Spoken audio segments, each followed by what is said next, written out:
Hello, everyone. Welcome to the Film for Fans podcast, the podcast from movie fans for movie fans. I am your host, Ryan Dunlevy. That is my co-host, Rob Dunham. We are here. We are. Yes. Sorry for no podcast last week. I was down with the flu like literally all week and couldn't get out of bed. Therefore, we did not do a podcast. And I can tell you that people were clamoring for the podcast. I had some disappointed fans, but I said we have to take care of the hosts. Yes. Yeah. You got to do what you got to do. And especially because it was the week after Oscars and we didn't have one, but hey, it's all good. But we got an excellent show for you. We will, of course, give you an update on the box office. We will finally react to the Oscar winners, and we will do a breakdown of the Oscar winners from 2010 through 2019 and rank order them.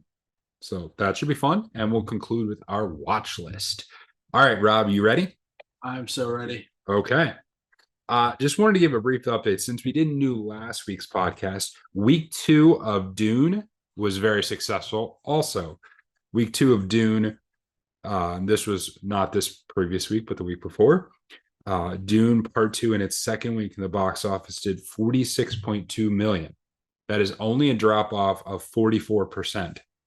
Nice. Which longtime podcast listeners will understand. Drop off between 55 and 60% is normal. So for one to come in only at 44% drop off means Dune week 2 was very strong. In addition, now that we go from last week's box office, I will give you the full results for that. Number 1 in the box office was Kung Fu Panda 4 at $30.1 million. And that was also in its week 2. Sorry. It was in its week 2. Dune Part 2 finished number 2 this past week at $28.5 million. By the way, Kung Fu Panda in the second week, 48% drop off. So solid showing for that. And Kung Fu Panda in 2 weeks has done $107 million. Wow. So very successful debut for Kung Fu Panda 4. Dune Part 2 is now up over 200 million domestically. So very big release. Dune Part 2 continues to succeed wildly. Arthur the King was the only new entrant in the top 5. That's the story about with Mark Wahlberg and the dog on the like Amazing Race type thing. Did 7.6 million to finish third. Imaginary finished at 5.5 million, and Cabrini did 2.8 million. Just for reference, Cabrini in 2 weeks is 13 million. Imaginary is 19 million. So that rounds out those. Any thoughts on the top 5? Just nice to see a couple movies have real staying power and word of mouth power, I guess, even more so you would say, that a lot of people have spread the word on Kung Fu Panda, looks like. Yeah. And on Dune. Very excited about Dune's performance and really hopeful that it signifies we're going to have a third movie, because there needs to be a third movie. I have no doubt that the studios will absolutely sign off on a third movie. Yeah. It's just, can they, Villeneuve apparently has the script done. It's just a question of when are they going to get around to filming it? And is it going to, if they're delayed, how's that going to work? But I can imagine everyone wants a piece of Dune 3 at this point. So yeah, very happy with that result. Overall, you're seeing some decent numbers for the box office. Now, this past week, the overall box office numbers dropped a little bit. We didn't have any major tentpole movies coming out, and so most of the stuff that was out had been out previously. I'm really interested too. We talked briefly about this, but to see where Timothée Chalamet goes from here, because to have, you said, a pretty good year. I saw this. He tied a record that was originally set in the 70s by John Travolta of having 2 #1 worldwide box office hits within 6 months. Of course, John Travolta, it was Grease and Saturday Night Fever. Yeah. And Timothy Chalamet was Wonka and Dune Part 2. So that's not nothing. Yeah. Yeah. You're tying a movie record from the 70s. That's something. Yeah, I'm very interested to see how his career progresses and evolves Yeah. over time. Yeah, for sure. I mean, I think he's been perfectly good in Dune. But Dune has such a great cast. It's hard to know how much of a draw Timothy Chalamet is. Yeah. Chalamet is. Yeah. But he's certainly not a detriment to movies. I mean, what he's been in succeeds. So, it will be interesting to see what he comes up with. Yeah. Going forward. Okay. So we have a few new movies coming out this week that we want to look into. The first is Ghostbusters Frozen. Frozen Empire. Ghostbusters Frozen Empire. Sorry, I'm still recovering from the from the good old flu. So Ghostbusters Frozen Empire. Synopsis here would be Ghostbusters Frozen Empire. The Spengler family returns to where it all started, the iconic New York City firehouse, to team up with the original Ghostbusters, who developed a top secret research lab to take busting ghosts to the next level. When the discovery of an ancient artifact unleashes an army of ghosts that casts a death chill on the city, the Ghostbusters, new and old, must join forces to protect their home and save the world from the second ice age. The next one that's new is Immaculate. And the main actress here is Sydney Sweeney. And she stars as Cecilia, an American nun of devout faith embarking on a new journey in a remote convent in the picturesque Italian countryside. Cecilia's warm welcome quickly devolves into a nightmare as it becomes clear her new home harbors a sinister secret and unspeakable horrors. So this is a horror movie. And third up, we have Late Night with the Devil. And Late Night with the Devil stars David Dastmalchian. Sure. I know the actors. I know the actor's face. I just have never seen his name. And Laura Gordon. So Johnny Carson rival Jack Delroy hosts a syndicated talk show, Night Owls, that has long been a trusted companion to insomniacs around the country. However, ratings for the show have plummeted since the tragic death of Jack's beloved wife. Desperate to turn his fortunes around, on October 31st, 1977, Jack plans a horror Halloween special like no other, unaware he is about to unleash evil into the living rooms of America. Is this based on a true story? I don't think so. I don't think so, but it is clearly cast set like I think like 70, well, obviously in 70s. It's cast set in the 70s here. So that is another horror entrant in the box office. And the last one we'll talk about is Luca. Luca is coming out into theaters for the first time. This is one of the Disney Pixar releases that was sent straight to Disney Plus during the pandemic era and is getting its theatrical run this week. So if you've either never seen Luca or if you would like the opportunity to see it in theaters, it comes out this week. I would say I liked Soul quite a bit as well, but I think out of the ones that came out during the pandemic era, Luca was the one I felt was the best. Luca seems to be the one that had the biggest post release following since then. All right. I know you've already seen Ghostbusters Frozen Empire. Do you have any thoughts on the other ones? I still do want to see Immaculate. So I'll probably watch that at some point this week. The other one I didn't know existed until right now. So Ghostbusters Frozen Empire is the one for me. that I would probably go see at this point. We'll see. Hopefully, I'll get a chance to see it in the next couple of days. Haven't had a chance to go out to the theaters in a bit, so I'm looking forward to get a chance to see another movie. But for now, I would say Ghostbusters: Frozen Empire will probably be the best attended out of any of these, but you never know. We'll have to wait and see what the reactions are. All right, that's your box office update. And now we will get the chance to finally review the Oscars. Otherwise known as the Christopher Nolan Invitational. Yes. So if you did not get a chance to see it, the big winner was Oppenheimer. Oppenheimer won 7 Academy Awards, including most of the major categories that it was in. Most notably did not win for Best Actress, but we didn't think it would. Yeah. But 7 Oscars for that highlights the excellent performance for Oppenheimer. So Oppenheimer is clearly your big winner. So let's go through it. And the winner for Best Picture was indeed Oppenheimer.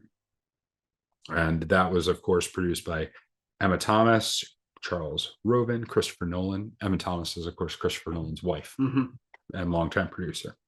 Actor in a leading role went to Cillian Murphy over the likes of Bradley Cooper from Maestro, Paul Giamatti from The Holdovers. Best Supporting Actor went to Robert Downey Jr. This was the one I think we were most certain about. It was Robert Downey Jr. winning this one. I felt, without having the luxury of having seen any of the other movies at the time, because it was the very first movie I actually saw that was nominated for this category this year, that just walking away from watching Oppenheimer the first time, it was Robert Downey Jr.'s performance that was the standout of the movie to me. And I thought, without seeing anything else, that he was going to win the Oscar. I just felt it was, in a lot of ways, I kind of view it as a career-defining performance for Robert Downey Jr. because he is most known, obviously, as the Iron Man character. Yeah. So for him to play this kind of historical biopic role, very specific person playing a very specific real person. Yeah. I think it's going to be hard for him to have a better acting performance the rest of his career. I just think he nailed it. Oh, absolutely. He absolutely nailed it. Might as well talk about Cillian Murphy and Oppenheimer in general. Yeah. And we can tell you, spoiler alert, Christopher Nolan won for Best Director. Yeah. So let's get the Oppenheimer talk out of the way. Yeah. And when we get down ballot, I'll tell you about the other ones that won. But the main ones: Best Picture, Best Director, Leading Actor, Supporting Actor are the main ones. We both, kind of thought when we saw Oppenheimer for the first time, like, this is going to do well at the awards season. Like, this is almost designed to win awards. Yeah. But I think I agree with you in that Robert Downey Jr.'s performance in terms of the acting was one of the standout aspects of that film. I almost thought to the point where I wondered if, because he was so good, that might hurt Cillian Murphy's chance to win Best Actor because of how good Robert Downey Jr. was. I'm thankful that was not the case, because Cillian Murphy did such an incredible job of portraying Oppenheimer. And it's just a little weird to say, but I do feel, as good as his performance was, that Robert Downey Jr. was the best performance in the movie. But that's not to say, that's to say, kind of now a sports analogy, like you have two superstars on your team, and like one of them is just slightly better than one on a given day. Is kind of how it feels to me, because they were both phenomenal performances. For sure. And they just happen to be in different categories because of the roles that they had. And I find this the most fascinating thing that I'm taking out of the success of Oppenheimer is Christopher Nolan, I think, and obviously everyone here knows that we are but there's a reason for that, because he's a really good director. I think he's positioned himself in a very interesting place now, because he has proven that he can make something that is popular that also appeals to people who view movies as art. And I don't know if there has really been, I think maybe the only other director I can think of who has come close to that combination is Spielberg. When you think about some of the movies he's made and some of the success he's had, usually directors are one or the other. Yeah, they're either critically acclaimed or they're popular. Yeah, they're usually not. Paul Thomas Anderson. Yes, is a classic one. Yeah, the Academy loves him. All of his works are considered art.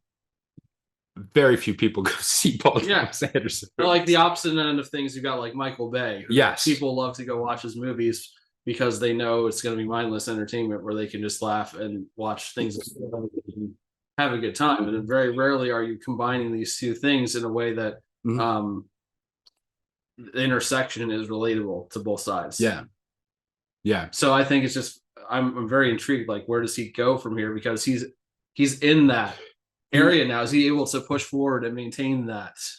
We've talked about the fact that he is one of the rare directors that studios trust with big budgets and audiences trust that what they're going to produce is good.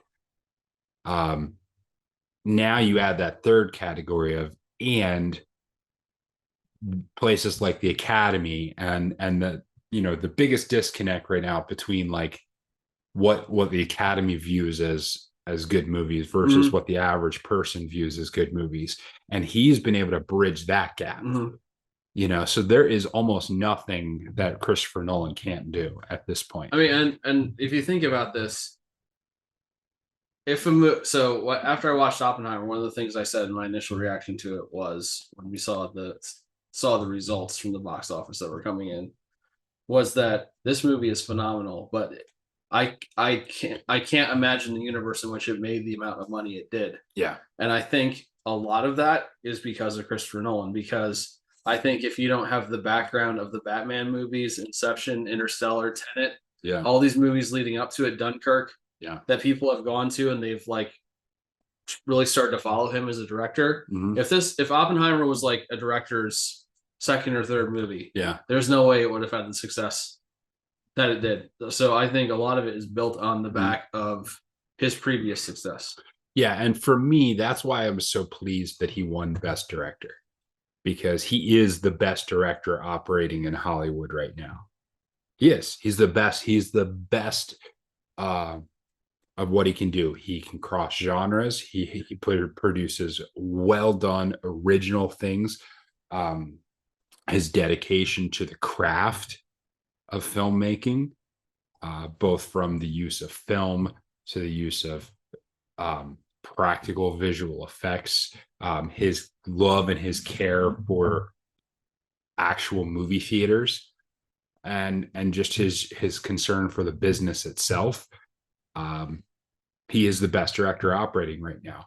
And if it's one of those, if he didn't win for this one, I don't know what he was going to win for. He has produced films that in other eras probably would have been nominated for Best Picture and would have won Best Picture in other eras. But alas, he gets it. And so that's what made it pleased for me, because it's a well-deserved. I think it's not like a lifetime achievement award or anything. It's absolutely well-deserved. I'm just pleased that it's finally been recognized how good he is at his craft. Okay. So let's move on here. Lead actress went to Emma Stone for Poor Things. Any comments on Poor Things? I know you did get a chance to see that. I can talk about my overall thoughts in the watch list, but I will say that having seen it, it's absolutely deserved. It was a disturbing performance in some ways, but it was definitely hardcore acting, I gotta say. I was impressed by her performance, even if it was off the wall and just and crazy. That's part of what made it such a good performance. Yeah. I think my favorite line from Poor Things might be Emma Stone is in her character is in a restaurant, and they're all having a fancy dinner, and out of nowhere she just stands up. There's a baby in the corner crying on the table. Out of nowhere she stands up and she goes, "I must go punch that baby."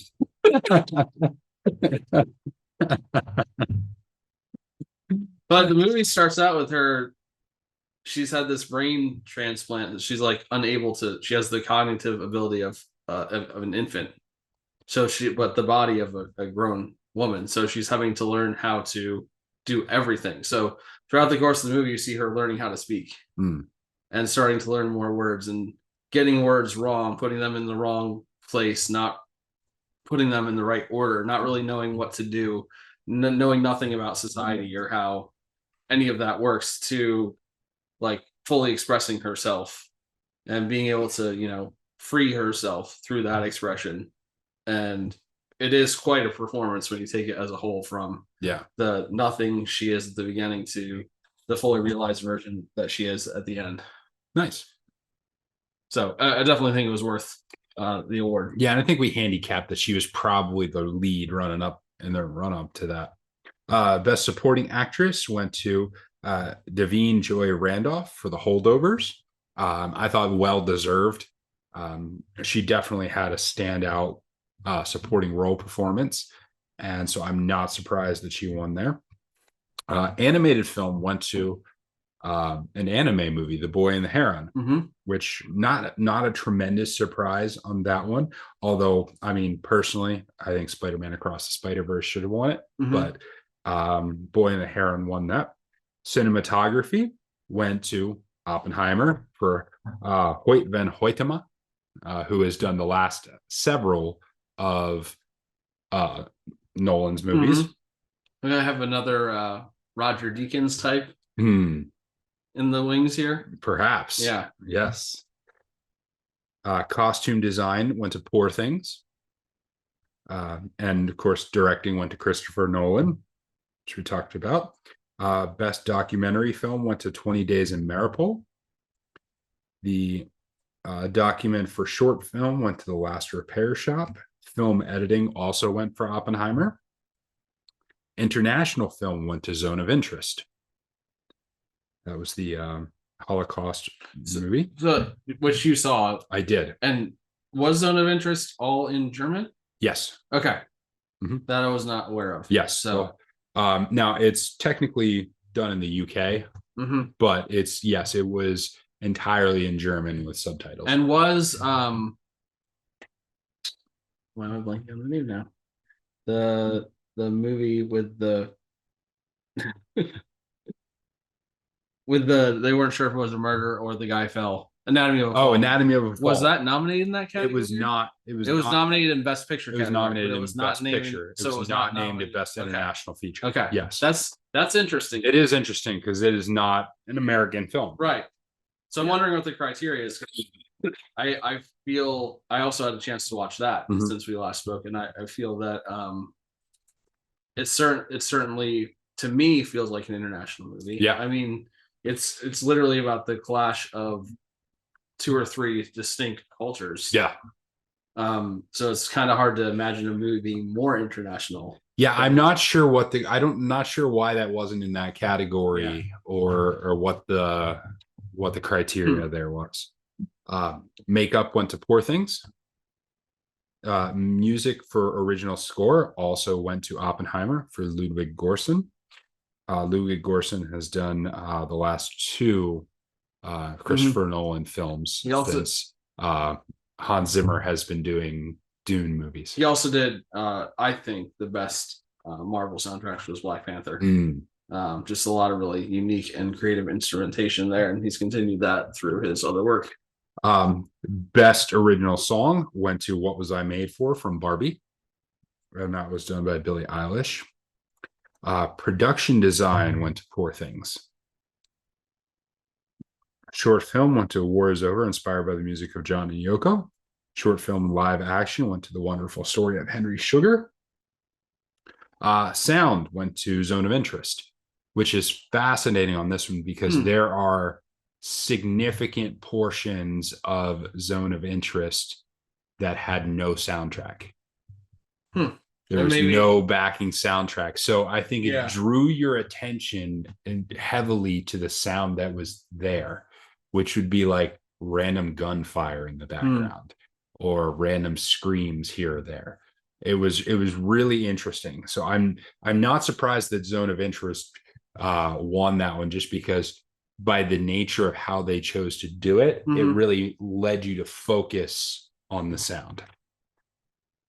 Visual effects went to Godzilla -1. I was very pleased to see that, having seen the movie. I think that's also deserved. Adapted screenplay went to American Fiction, one of the other movies that was nominated for Best Picture. Best Original Screenplay also went to Anatomy of a Fall. So it did get one in that category for original screenplay. Any other comments on the Oscar winners? I like the I really did like the diversity of films that they acknowledged with the awards. And I had talked about and had some conjecture, but Killers of the Flower Moon didn't do anything. Nope. So I think respect to the Academy, I guess, for how they handle these awards. I think they did a good job. It was the best crop of films, and I think probably the best result that we've seen in a number of years. So that does give me a little bit more positive vibes for the direction of film. Now we'll see. This year could be a little janky because of the strike and the fallout effects of that. Speaking of which, I had thought about this, and we don't have a lot of time to spend on this, but I'm curious as to what you would think about it. Dune Part 2 was originally supposed to come out in November, which would have meant it had been eligible for this past year's awards. How do you think Dune 2 might have affected the overall awards?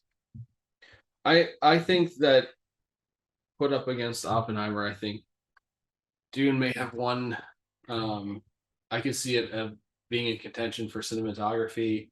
I could see it winning sound design, maybe costume, but for me, I wouldn't put it above Oppenheimer in the major categories. I think it would have been nominated for a lot of the same categories, but I agree with you. I don't think it would have dramatically impacted who won the awards, except for possibly some of the technical awards and those type of things. And that's not to say it's not a really good movie, because it's a really good movie. So I actually think it benefits from being a 2024 movie as opposed to a 2023 movie, because I think you are going to see it nominated in a lot of major categories. Okay. That's our breakdown of the Oscars, and hopefully you got a chance to catch up on that list. And by all means, check out some of these movies, even if you've already, sometimes they disappear after the awards. Definitely get a chance to check out most of these movies. They're pretty good. I did get the chance to see Anatomy of a Fall and Poor Things, and feel like after seeing them, it gave me a better picture of how I felt they stood in relation to the other ones I had already seen. So I think the more you can watch, and I think next year we will dedicate ourselves, because of you, the fans. We're gonna find a way to watch all these movies next year. And like I said, some of the difficulty we had this year was so many of them came out towards the end of the year, and it was difficult to be able to get around to all of them, and some of them just kind of were disappeared in the black hole until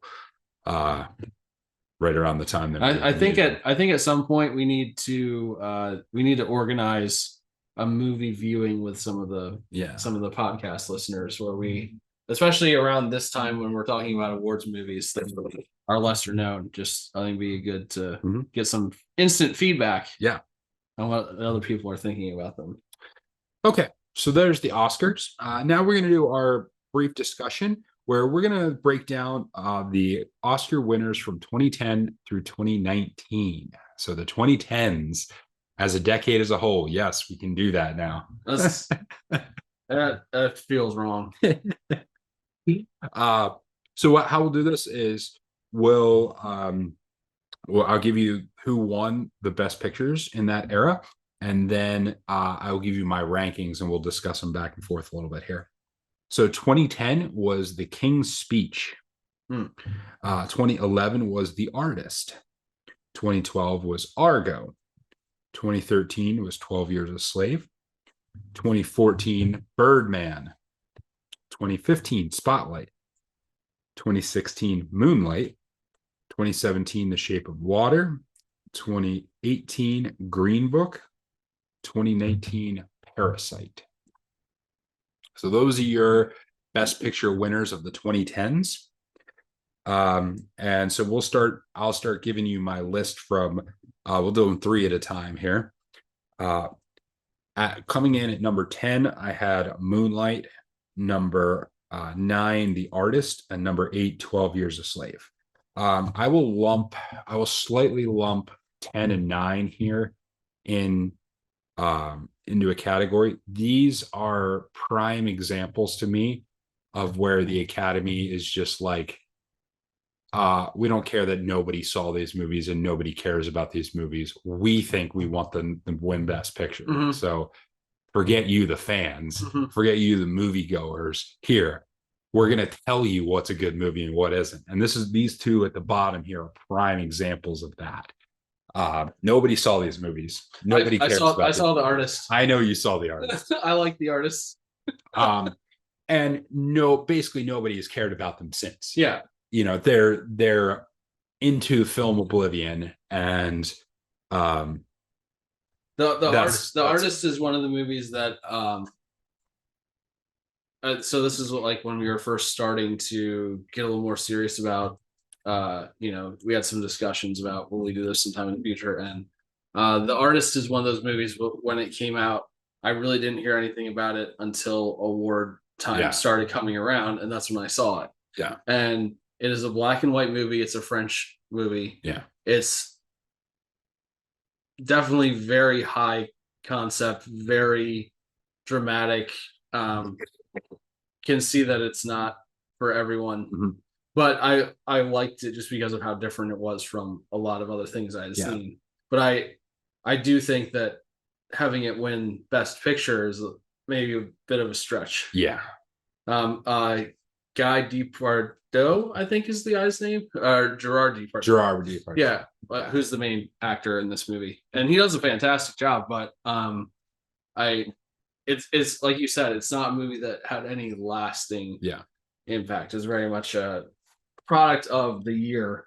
And I think in a lot of cases, like this is the decade, especially towards the end of the decade.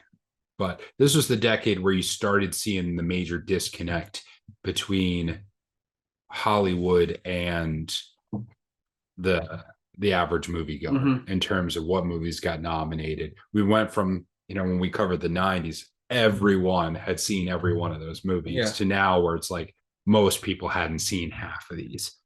Okay. So that was 1098. 765. I went at number 7. I went Green Book. Number 6, I went Shape of Water, and number 5, I went Birdman. I don't have any particular issue with any of those three movies. Now, I did think Shape of Water shouldn't have won Best Picture. I thought it was I thought it was fine. Like the cinematography was amazing. The story, but the cinematography was very good. So I did not think it should have won Best Picture in its year. Green Book is an interesting story.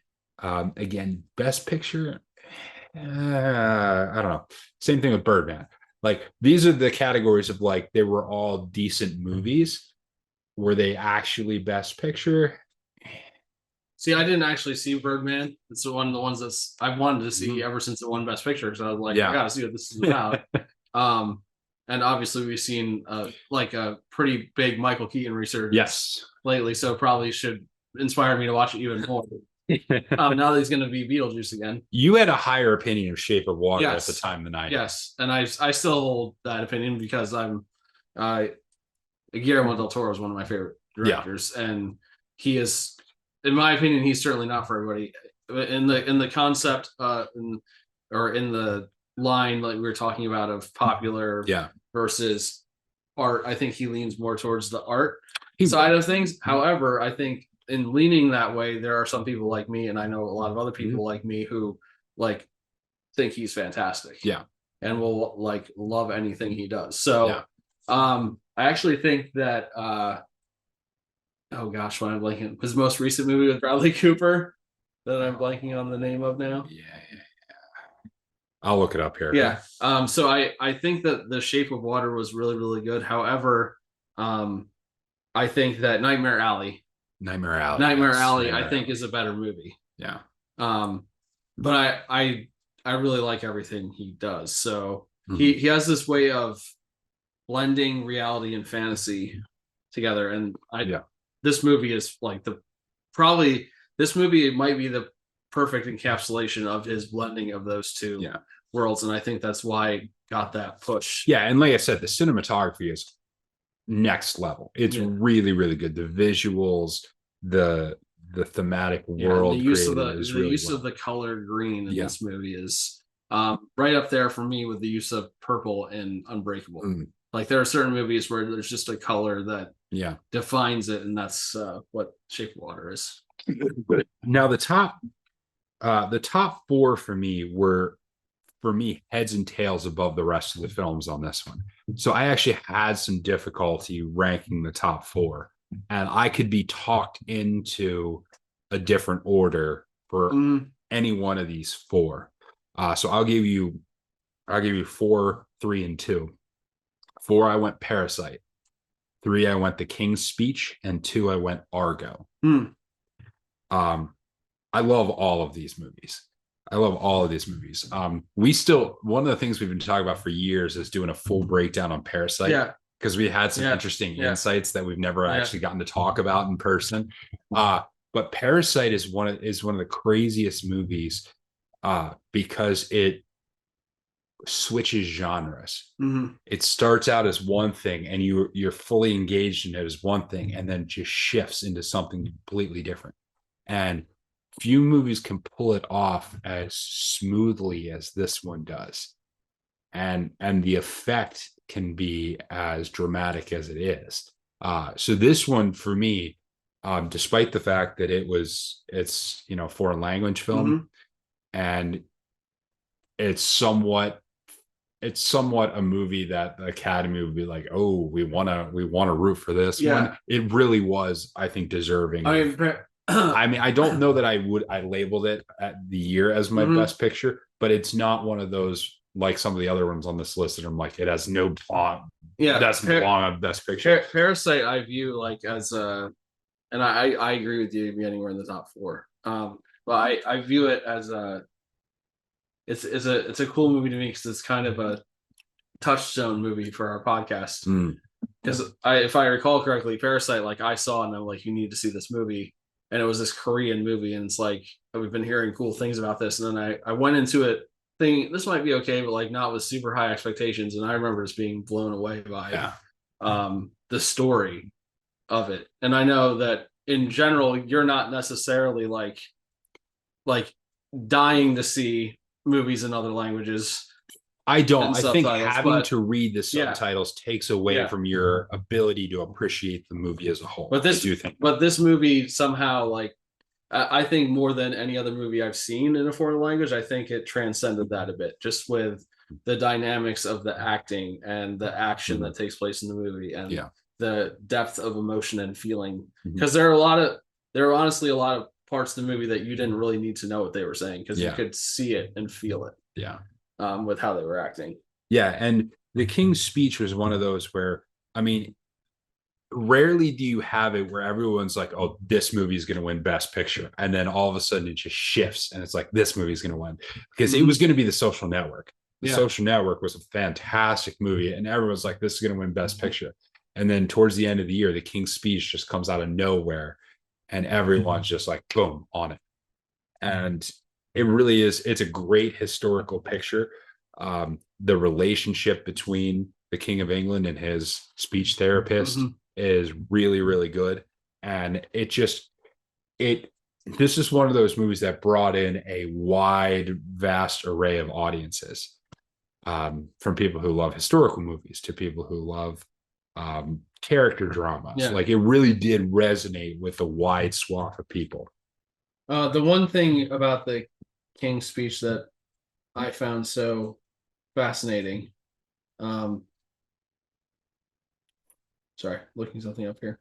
The thing that I found so fascinating about the King's speech, it can be very difficult, I think, to play a character, and I relate this kind of Emma Stone's character in Poor Things. It can be very difficult to play a character that you have to have transition over the course of a movie from being one thing to becoming another thing, and to do it in a way that is sensitive to the story and honest with the story without it feeling overblown. Yeah. And I thought Colin Firth just handled that perfectly. Yeah. And it's hard for me to imagine another actor in that role. Like when you see a movie like this is done so well, I really have a hard time picturing anyone else doing it how he did it. Yeah. Yeah. And no, it was great casting. It was a phenomenal movie. It really was. Yeah. Yeah. And that's what I would say about these top four is every one of these top four movies I will come back to again and again. They are movies that are going to continue living on, and people are going to continue watching them down the line. Because some of these were well over 10 years old at this point and are still part of the likes. Number two, Argo, won Best Picture and Best Director for Ben Affleck. Another fantastically done, based on the true story of rescuing a group of people who escaped the overtaking of the U.S. Embassy in Iran in 1979, I think. Yep. 1979. And so just full of drama, full of intrigue. It's half drama, half spy film. It was really well done. The acting in it is great. Even in the smaller roles, like you have Alan Arkin and John Goodman playing smaller bit parts, and just the absurdity of it, the idea that they are going to get these guys out by pretending to film a fake movie. Yeah. Just has the overdone, over the top nature of it. Was really cool. What's really interesting to me, and I think this is going to be true the rest of his career, and I think it's down to just his personality and how he is as a person. And I think that it's a good character trait to have. But I think a lot of people, you would say Ben Affleck won an Academy Award for Best Director, and they'd be like, when was that? Because they just know him as the goofy guy in the Dunkin' commercial, or the guy who was in Geely, or like the guy who's been the sidekick to Matt Damon. Yeah, like Matt Damon. Yeah, like they view him as this like bit part actor. I think a lot of the times when he's a really smart guy. Yeah, he has a very good cinematic mind. And a good director. And I think he is incredibly humble about it. Yeah, and I think because he's incredibly humble about it, I still think there are a lot of people who have no idea Ben Affleck won an Oscar for Best Director. Yeah. Yeah. And he's a very good director. And I for me, if I had rated all of these, I think Argo would actually be number one. You're going to talk about your number one here, but the reason why I would have Argo number one is it's not that Spotlight is not a fantastic movie and a very important movie. It is both those things. But because of the subject matter, I just think Argo is so much more accessible. Oh yeah, to people. You're not going to have your friends over from a movie night and say, "Hey, you guys want to watch Spotlight?" Like even you want to leave my house feeling depressed and thinking the world is headed to hell. Yeah. But they're both phenomenal movies. So I just have Argo as one for me. I could easily be persuaded as Argo to be number one. Yeah. I easily could be. But I did have Spotlight at number one. Now, of course, this is the movie about the Boston newspaper that originally broke the sexual molestation in the Catholic priesthood, particularly in Boston, which then led to a larger avenue on this. It is a difficult subject matter for sure. What I really love movies about investigation. And this is like a prime example of a great movie about investigation. The way they kind of you see them discovering this stuff and coming to the conclusions, and then seeing how much deeper it goes, and then trying to follow that through, and watching the characters wrestle with the story that they're developing, as well as the audience coming to terms with it. It's just extremely well done. It's extremely well done on a difficult subject matter. And for me, because of how good the movie is, I do rewatch it, as opposed to something like Schindler's List, which I don't rewatch over and over again. I can watch this one on a regular basis because I love the way it was done and the journalistic aspect of it. Now, of course, there have been, significant developments in those type of scandals on a wider array and vastly more areas, including Hollywood, since that film came out. But I just think it was extremely well done.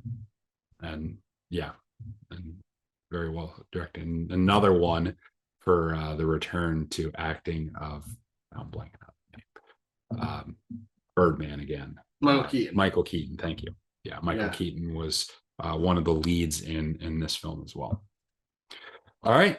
So that is our roundup of the Best Picture winners from the 2010s. Now we'll conclude with our watch list, movies we've watched over the last week. Well, it's been a couple weeks, and I've watched a lot of things. Yes. So I watched 4 things. I watched Trolls Band Together. Okay. I watched Kung Fu Panda 4. I watched Ghostbusters Frozen Empire. And I've probably watched some other ones too. You said Anatomy of a Fall. Anatomy of a Fall. I don't know that we've talked about that. And I, in varying degrees, liked each of them. One thing I'm not going to give too much. I'm not going to give anything away about Ghostbusters because Ryan still has to see it. The one thing I will say about that and Kung Fu Panda 4, so they're both really good movies, and they both hit a lot of the same notes as the ones before them. But there's some, and I was thinking about what kind of analogy could I make here, and what I was thinking was, when you have a musical artist that you really, really like, and you find them on their first like big album that comes out, like The Killers or something like that. There's something special about that first album. Yeah. Because it's your first connection to them. It's things that are gonna, you're never gonna forget where you were the first time you heard certain songs. Yeah. So even though the things that follow them might be like as good, potentially a little bit better, but like really close to as good as that first one, there's something about that first one that is just, it's gonna stick with you. And I'm gonna relate this to Dune. So with Dune 1, with a couple of the Kung Fu Pandas to a lesser extent, with Ghostbusters Afterlife, these movies were like, they were just so good that it's almost impossible for a follow-up to reach that level. But yet I felt like, especially, I'm going to focus on Ghostbusters, it hit so many of the same notes as Afterlife, so much of the same emotion as Afterlife, really well shot, good story, and I loved it. But it's not Afterlife. Okay. I'm very interested in seeing what you think about that when you watch it. But I would definitely watch it again, and I think Paul Rudd is So watching it last night, one thing I will say about Paul Rudd's performance, and I think the thing I like most about him as an actor, and I think we have enough evidence now of him being in so many different movies that it's clear it's not just writing that's doing it for him. He has a way of acting like a real person would act. Yeah. And I think that's a very rare trait. He's very relatable. Yeah. It's a very rare trait in acting where he can do something dumb and you're like, oh yeah, that's what I would do. Yeah. And he makes you, he's the everyman's everyman. In a lot of ways. And I think that's a really positive trait to have for this kind of movie and this series. Yeah. One line I will say from the movie is he's talking to the girl in the movie, the Spangler granddaughter, and he goes, "Well, I used to be your teacher, and now I'm your step teacher." Because it's kind of nebulous as to what his actual role is in this family unit and how far he has progressed in this relationship. That's kind of a theme that carries throughout the whole movie. But I've also really enjoyed a lot about Poor Things, although it was yeah. My review of it is okay. Yeah. There's a lot of sex in this movie. A big portion of it happens while Emma Stone's character is employed at a brothel because it's how she needs to make money, and a lot of just troubling behavior, but a lot of behavior that makes sense in the context of this is who this character is, and at no point does it feel like she's being like taken advantage of or exploited. Like she knows what she's doing the whole time. But it's just it's a very weird thing. Like this is the kind of movie that if you watched it with your parents, you would never want to see your parents again. So I recommend Rob's recommendation for the week: do not watch Poor Things with your parents.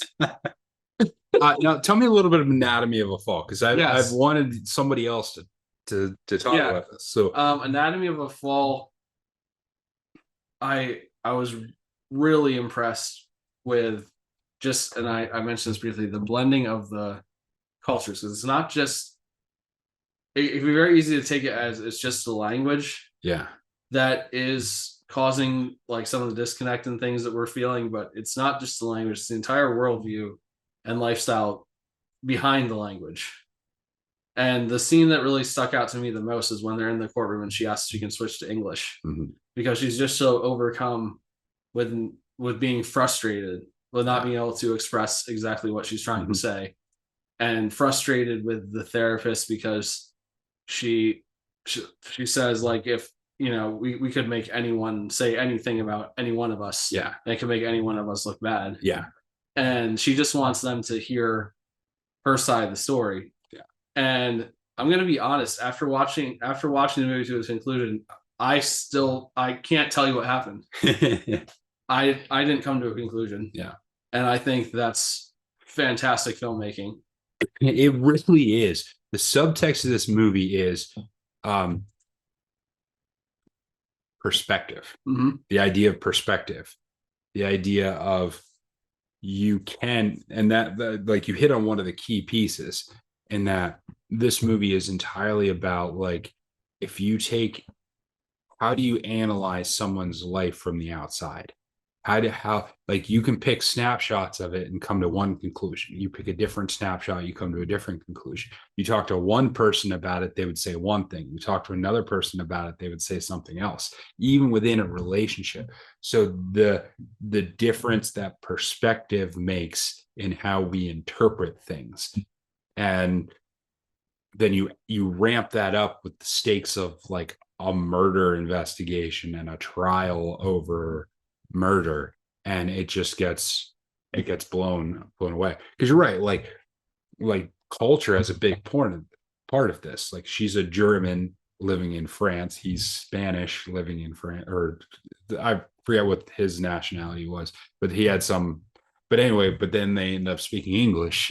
And so it's not like the movie is, a lot of it's in English, not all of it, but a lot of it's in English. And so like the roles that those things play, and it's a really fascinating movie.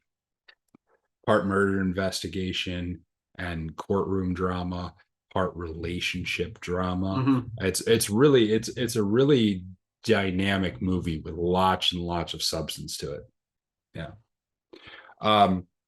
For me, I did not watch a ton of movies because of, like I said, I was not feeling real well. One of the ones I did watch was the 2011 Three Musketeers movie, which part of the weekly movie challenge was to watch a movie that featured somebody on the in memoriam list from the Oscars, someone who had, an actor who had died the previous year. And so Ray Stevenson was in that. And so he's the one that I did. Not the greatest interpretation of the classic Alexander Dumas story, but but it had some interesting moments. It had some fun things, and so if you're up for a little bit of a swashbuckling adventure, it works. Yeah. So wouldn't be the first one I would go to for it, but yeah, it's not bad. I think we need to do more of an extended, and maybe next episode we can do this. Looking forward to some movies coming out. Yes, that is actually on the agenda. But one that I just this say, so I didn't realize this was coming out this year. But Guy Ritchie has another movie coming out. He does, called The Ministry of Ungentlemanly Warfare, and it has. You're gonna be shocked to hear that it has a huge ensemble cast. Yes, and we have talked before about how Guy Ritchie might be the best director when it comes to an ensemble cast. So I am very, very interested in Henry Cavill, Alan Ritchson, Henry Golding, Carrie Ellis, just a whole bunch of people that are going to be in this movie. It looks like it's going to be a classic, awesome Guy Ritchie movie. Yeah, it really does. Yeah. But that's up for next week. Is we're going to do 19th, that one comes preview of the movies coming out over the next couple months. I will say along those same lines, Regal announced that once a week, each week, starting I think April 15th, I want to say, they are going to be showing each of the 8 Spider-Man movies. So one per week. You're going to have a chance to watch all of the Spider-Man movies that are going to be coming, that have been out. So if you want to rewatch the Spider-Man movies in theaters, those are going to be coming out as well. But we will give you a full breakdown of movies coming up in next week's episode. Until next time, enjoy the movies, and we'll see you later.